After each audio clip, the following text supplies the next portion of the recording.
ഞാൻ ഇന്ന് ബ്രേക്ക്ഫാസ്റ്റിന് ഉണ്ടാക്കുന്നതാണ് പുട്ടിനെ കൊണ്ട് ഉപ്മാവ്.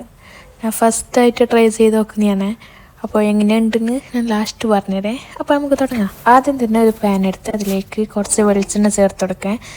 പിന്നെ അതിലേക്ക് കടുകിട്ട് പൊട്ടിച്ചതിന് ശേഷം കറിവേപ്പിലയും ചുവന്ന മുളകില്ലേ അതും കൂടി ചേർത്ത് കൊടുക്കട്ടോ.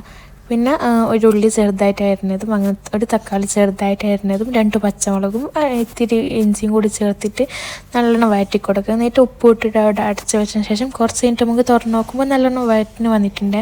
അതിലേക്ക് നിങ്ങൾക്ക് വേണമെങ്കിൽ ചേർത്ത് കൊടുക്കുക.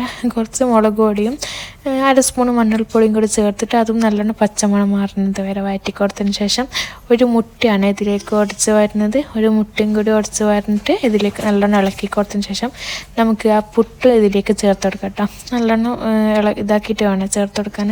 എന്നിട്ട് അതും കൂടി നല്ലോണം വഴറ്റി കൊടുത്താൽ നമ്മളെ പുട്ടുപ്പുമാവ് ഇവിടെ റെഡി. സംഭവം അടിപൊളിയാണ്. ബ്രേക്ക്ഫാസ്റ്റിനെല്ലാം കഴിക്കാൻ അടിപൊളി സംഭവം കേട്ടോ. നല്ല ടേസ്റ്റ് ഉണ്ട്. അപ്പോൾ എൻ്റെ വീഡിയോ ഇഷ്ടമാണെങ്കിൽ എല്ലാവരും സബ്സ്ക്രൈബ് ചെയ്യാൻ മറക്കല്ലേ. Bye bye.